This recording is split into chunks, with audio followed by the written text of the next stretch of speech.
क्या आप भीड़ में गुमनाम रहना चाहते हैं या अपनी एक ऐसी पहचान बनाना चाहते हैं जिसे दुनिया कभी न भुला सके? सोचिए, अगर आपका नाम इतिहास के पन्नों में स्वर्णिम अक्षरों में लिखा जाए, क्या आप इसके लिए तैयार हैं? आपकी अद्वितीयता ही आपकी सबसे बड़ी शक्ति है। क्या आप जानते हैं कि इसे दुनिया के सामने कैसे लाना है?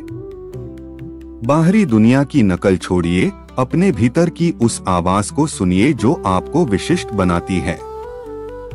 यह जीवन आपको साधारण बनने के लिए नहीं मिला है। आपकी असाधारणता का इंतजार कर रहा है यह संसार। क्या आप अपनी मृत्यु के बाद भी याद किए जाना चाहते हैं? आपकी पहचान ही आपकी विरासत है। सफलता की भीड़ में अपनी अलग राह बनाइए, जहां आपका हर कदम एक नया इतिहास रचे। अपनी कमजोरियों को अपनी ताकत बनाइए और दुनिया को दिखाइए कि आप क्या करने में सक्षम हैं। सिर्फ जीना ही काफी नहीं, कुछ ऐसा कीजिए कि यह जमाना आपको पहचाने। आपकी कहानी अभी लिखी जानी बाकी है।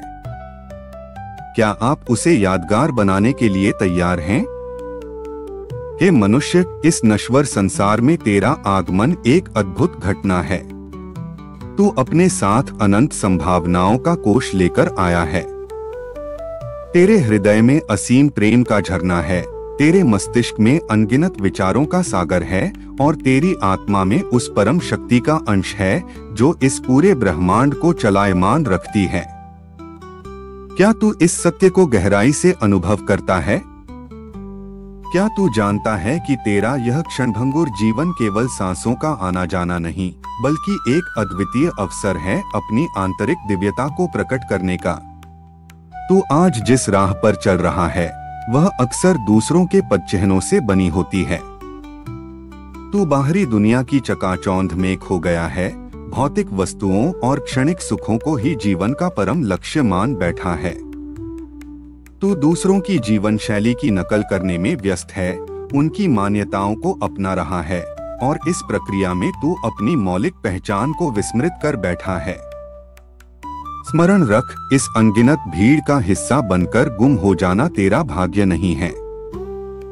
तेरा वास्तविक भाग्य तो यह है कि तू अपने भीतर की उस अद्वितीय ज्योति को प्रज्वलित करे, अपने अंतरतम सत्य को पहचाने और इस संसार में अपनी एक ऐसी अमिट छाप छोड़े कि युगों युगों तक जमाना तुझे याद रखे। तू किस भय से बंधा हुआ है? कौन सी शंकाएं तुझे आगे बढ़ने से रोक रही हैं? तेरे भीतर वह अदम्य साहस है जो बड़े से बड़े संकट का सामना कर सकता है। वह अटूट संकल्प है जो असंभव को भी संभव बना सकता है और वह प्रखर बुद्धि है जो जटिल से जटिल समस्याओं का समाधान खोज सकती है। आवश्यकता है तो बस उस आंतरिक शक्ति को पहचानने की, उसे जगाने की और उसे सत्य और करुणा के मार्ग पर प्रवाहित करने की। महावीर स्वामी ने कहा है, हे प्राणी, यह जान ले कि तू स्वयं ही अपना सबसे अच्छा मित्र है और स्वयं ही अपना सबसे बड़ा शत्रु भी बन सकता है। जिसने अपने मन के विकारों पर विजय प्राप्त कर ली, जिसने अपनी इंद्रियों को वश में कर लिया, उसने वास्तव में इस पूरे जगत को जीत लिया। गंभीरता से अपने अंतर्मन में झांक, उन कमजोरियों को पहचान जो तुझे पीछे खींच रही हैं और उन्हें अपनी सबसे बड़ी शक्ति में रूपांतरित करने का दृढ़ संकल्प ले। अपनी त्रुटियों और कमियों को स्वीकार करने का साहस दिखा और उन्हें दूर करने के लिए निरंतर प्रयास कर। जीवन में आने वाली प्रत्येक चुनौती को एक मूल्यवान सबक समझ, हर बाधा को अपने विकास के लिए एक महत्वपूर्ण सीढ़ी मान। यह मत भूल कि ठोकरें ही तुझे सीधे और स्थिर रूप से चलना सिखाती हैं और असफलता के अनुभव ही तुझे सफलता के सही मार्ग की ओर इंगित करते हैं। क्या तू यह भ्रम पाले हुए है कि बाहरी लोगों की प्रशंसा और सम्मान ही तेरी सच्ची पहचान है? तू एक बहुत बड़ा सत्य भूल रहा है कि वास्तविक पहचान तो तेरे नेक कर्मों की नींव पर खड़ी होती है। तेरे पवित्र विचारों से उसकी आभा झलकती है और तेरे उदात्त चरित्र से उसकी सुगंध फैलती है। दूसरों को क्षणिक रूप से प्रभावित करने की व्यर्थ चेष्टा मत कर, बल्कि अपने व्यक्तित्व को इतना उत्कृष्ट बना कि यह संसार स्वयं ही तुझे सम्मान दे और तेरी पहचान करे। इस विषय को और अच्छे से समझाने के लिए मैं आपको एक कहानी सुनाता हूँ। बहुत समय पहले एक छोटे से गांव में माधव नाम का एक साधारण लड़का रहता था। वह अन्य लड़कों की तरह ही खेलता कूदता और पढ़ता था, लेकिन उसके मन में हमेशा एक अजीब सी बेचैनी रहती थी। उसे लगता था कि वह इस साधारण जीवन से कुछ ज्यादा के लिए बना है, लेकिन उसे यह नहीं पता था कि वह ज्यादा क्या है और उसे कैसे प्राप्त किया जाए। गांव के लोग माधव को एक सामान्य लड़का मानते थे, जिसमें न कोई विशेष प्रतिभा थी और न ही कोई असाधारण गुण। माधव भी धीरे धीरे इस बात को स्वीकार करने लगा था। वह अक्सर उदास रहता और घंटों गांव के बाहर एक पुराने बरगद के पेड़ के नीचे बैठा रहता, अपनी किस्मत के बारे में सोचता रहता। एक दिन जब माधव पेड़ के नीचे बैठा हुआ था, तो उसने एक बूढ़े साधु को अपनी ओर आते देखा। साधु शांत और तेजस्वी लग रहे थे। माधव ने उठकर उन्हें प्रणाम किया। साधु ने मुस्कुराकर कहा, बेटा, तुम इतने उदास क्यों हो? इस सुंदर दुनिया में दुखी होने जैसा क्या है? माधव ने अपनी व्यथा बताई। महाराज, मुझे लगता है कि मेरा जीवन व्यर्थ जा रहा है। मैं औरों की तरह कुछ खास नहीं कर पाता। मेरी कोई पहचान नहीं है। साधु ने गहरी सांस ली और कहा, बेटा, क्या तुमने कभी एक छोटे से बीज को ध्यान से देखा है? माधव ने आश्चर्य से कहा, हाँ महाराज, मैंने कई बार देखा है। साधु ने आगे कहा, उस छोटे से बीज में एक विशाल वृक्ष बनने की क्षमता छिपी होती है। लेकिन क्या वह बीज तुरंत वृक्ष बन जाता है? नहीं महाराज, उसे मिट्टी में बोना पड़ता है, पानी देना होता है, धूप और हवा सहनी होती है। तब कहीं जाकर वह धीरे धीरे अंकुरित होता है और एक विशाल वृक्ष का रूप लेता है।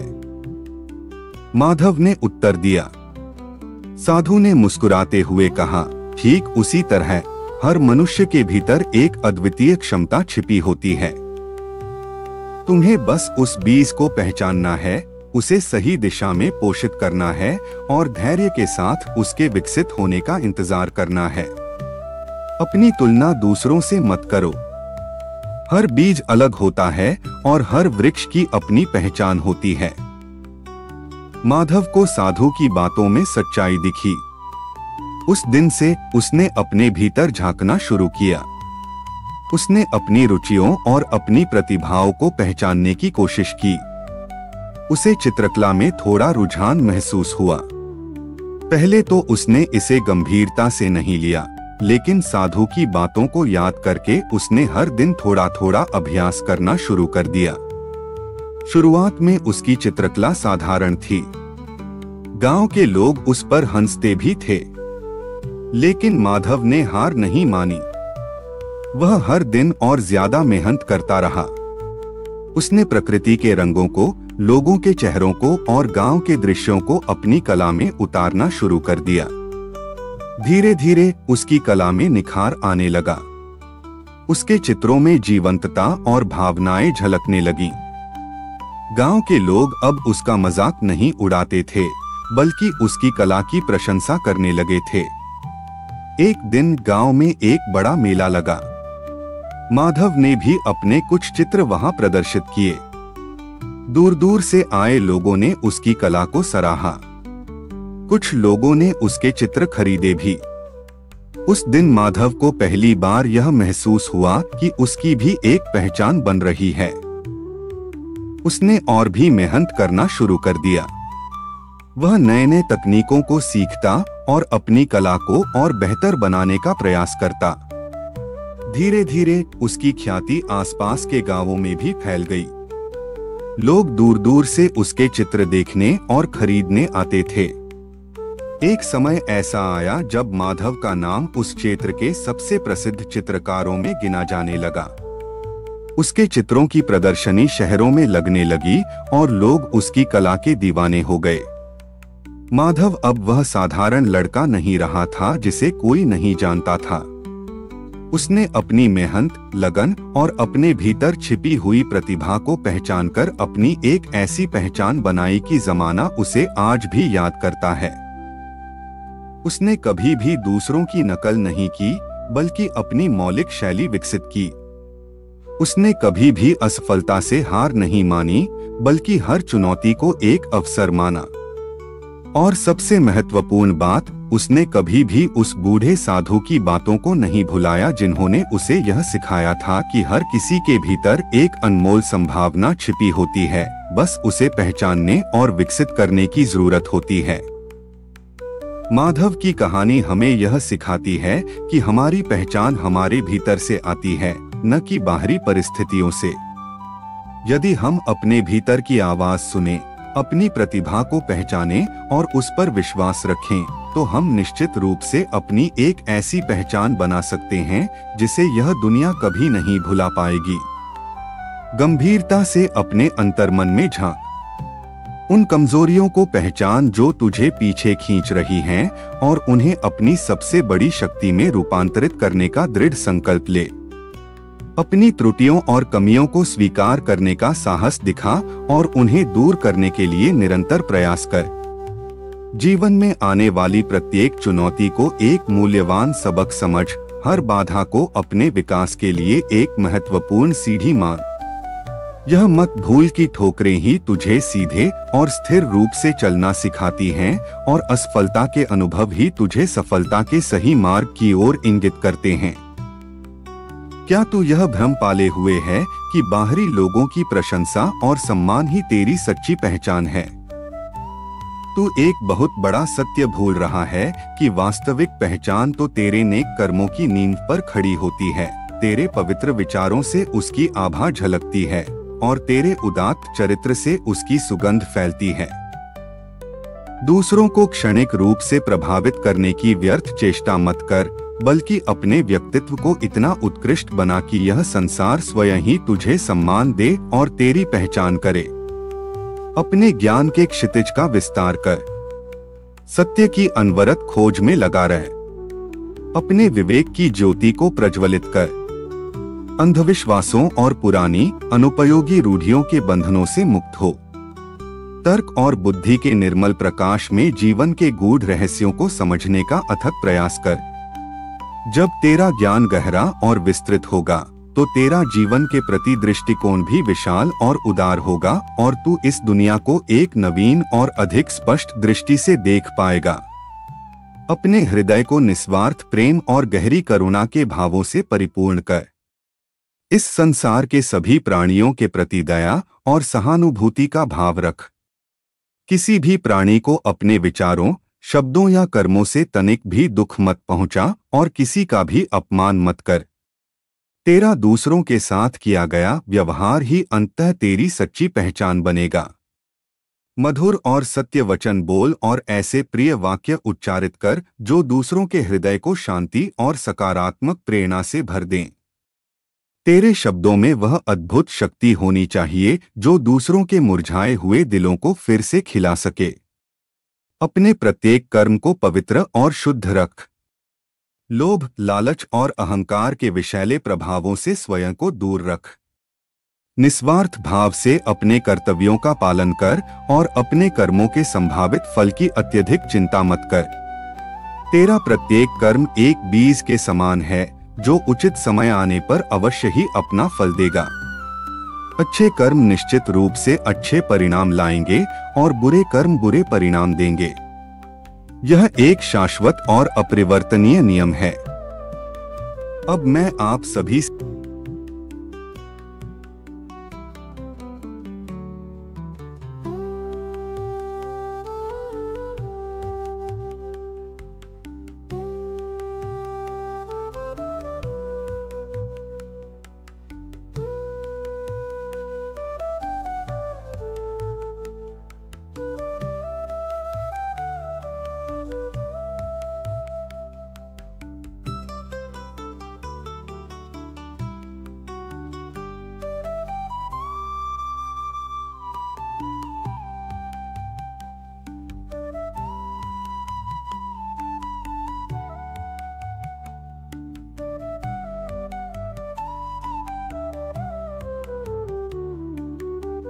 फ्लैम को अपना स्नेह दें और इसे सब्सक्राइब करें।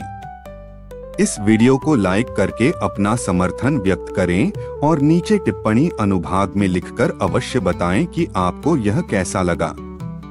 आपकी बहुमूल्य प्रतिक्रिया मेरे लिए एक अमूल्य प्रेरणा है। अपने मन को शांत और स्थिर करने का अभ्यास कर। नियमित रूप से ध्यान और योग जैसी आध्यात्मिक क्रियाओं का अभ्यास कर। अपने विचारों के अनियंत्रित प्रवाह को नियंत्रित करना सीख। जब तेरा मन शांत और एकाग्र होगा तो तू अपने भीतर की उस सूक्ष्म और सत्य की आवाज को स्पष्ट रूप से सुन पाएगा। वही आंतरिक आवाज तुझे जीवन के सही मार्ग पर निर्देशित करेगी और तेरी सच्ची शाश्वत पहचान से अवगत कराएगी। तू किस अज्ञात भय से निरंतर भाग रहा है? तेरे मन में इतनी अशांति क्यों है? तेरे भीतर तो उस अनंत शांति का अक्षय भंडार छिपा हुआ है जिसकी तू व्यर्थ ही बाहरी दुनिया में तलाश कर रहा है।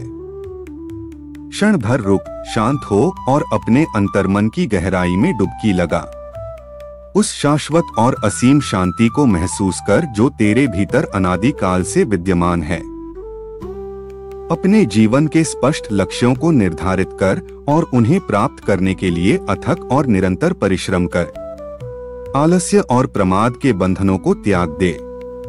अपने जीवन के प्रत्येक क्षण को बहुमूल्य समझ और उसका सदुपयोग कर। जब तू अपने निर्धारित लक्ष्यों को प्राप्त करने में सफल होगा तो यह संसार तेरी असाधारण क्षमता को स्वयं ही पहचानेगा। किंतु यह सदैव स्मरण रख कि तेरा सबसे महत्वपूर्ण और परम लक्ष्य तो आत्मज्ञान की प्राप्ति होना चाहिए। तू वास्तव में कौन है? तू इस संसार में कहां से आया है और अंततः तुझे कहां जाना है? इन गहन प्रश्नों के उत्तर खोजने में अपने जीवन का अमूल्य समय लगा दे।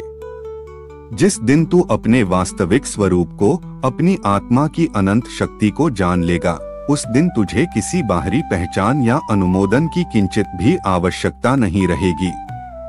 महावीर स्वामी ने यह परम सत्य बताया है कि यह आत्मा अकेली ही इस संसार में आती है और अकेली ही यहाँ से चली जाती है।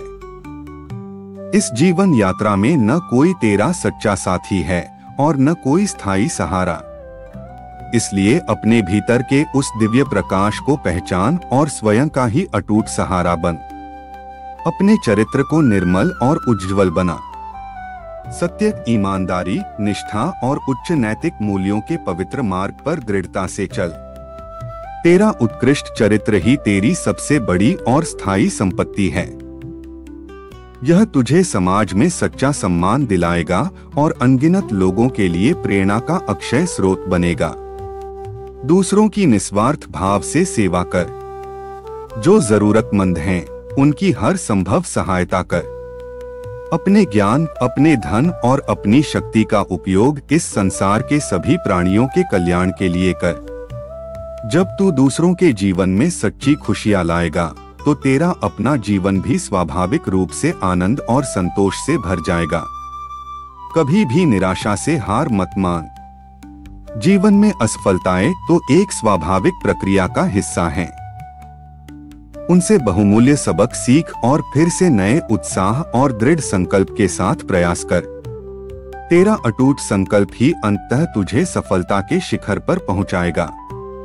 यह हमेशा याद रख कि जो व्यक्ति कभी भी हार नहीं मानते, वे अंततः विजय का स्वाद अवश्य चखते हैं। अपने विचारों को सदैव सकारात्मक और आशावादी बनाए रख। निराशा और नकारात्मकता के अंधकार से स्वयं को दूर रख। तू जैसा विचार करेगा वैसा ही तू बनेगा। इसलिए हमेशा श्रेष्ठ, कल्याणकारी और सकारात्मक विचारों को ही अपने मन में स्थान दे। प्रकृति के साथ गहरा संबंध स्थापित कर। उसकी अद्भुत सुंदरता और असीम शांति को गहराई से महसूस कर। प्रकृति तुझे धैर्य, सहनशीलता और जीवन में संतुलन बनाए रखने का अमूल्य पाठ सिखाएगी। यह तुझे बार बार याद दिलाएगी कि तू इस विशाल और रहस्यमय ब्रह्मांड का एक छोटा सा लेकिन महत्वपूर्ण हिस्सा है और तुझे इसके शाश्वत नियमों का आदरपूर्वक पालन करना है। अपने शारीरिक और मानसिक स्वास्थ्य का पूरा ध्यान रख।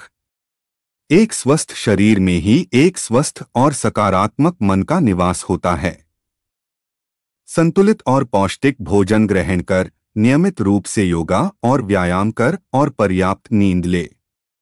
तेरा शरीर एक पवित्र मंदिर के समान है, इसकी रक्षा करना तेरा परम कर्तव्य है। महावीर स्वामी ने इस दिव्य सत्य को उद्घाटित किया है कि प्रत्येक आत्मा अपने स्वभाव से ही अनंत ज्ञान, अनंत दर्शन, अनंत शक्ति और अनंत आनंद से परिपूर्ण है। आवश्यकता है तो केवल उस पर अनादिकाल से पड़े हुए अज्ञान के भारी आवरण को धीरे धीरे हटाने की। तू इस संसार में अद्वितीय है, तुझ जैसा दूसरा कोई नहीं है। अपनी इस अनमोल विशिष्टता को पहचान और उसे पूरी तरह से विकसित कर। अपनी विशेष प्रतिभा को निडरतापूर्वक दुनिया के सामने प्रकट कर। तू जिस भी कार्य में स्वाभाविक रूप से कुशल है, उसे पूरी लगन और सच्ची निष्ठा के साथ कर। तेरी यही अद्वितीयता अंततः तेरी स्थायी पहचान बनेगी। कभी भी अपने ज्ञान, धन या शक्ति पर अहंकार मत कर। यह सब क्षणिक और परिवर्तनशील है। विनम्रता और सादगी के गुणों को अपने जीवन में धारण कर। जो व्यक्ति अहंकार के बोझ से मुक्त होकर झुकता है, वह निश्चित रूप से आध्यात्मिक और सामाजिक रूप से ऊंचा उठता है। अपने अतीत की गलतियों पर व्यर्थ पछतावा मत कर और अपने अज्ञात भविष्य की अत्यधिक चिंता मत कर। अपने वर्तमान क्षण में पूरी तरह से जी। अपने प्रत्येक पल का भरपूर आनंद ले और उसे सार्थक बनाने का प्रयास कर। तेरा वर्तमान ही तेरे उज्ज्वल भविष्य की नींव रखेगा। सत्य की अनवरत खोज को कभी मत छोड़। जिज्ञासा रूपी अग्नि को अपने हृदय में हमेशा प्रज्वलित रख। निरंतर प्रश्न पूछते रहो, नए ज्ञान को सीखते रहो और अपने अनुभव के प्रकाश को बढ़ाते रहो। कल फिर मिलेंगे एक नए विषय के साथ। नमस्कार।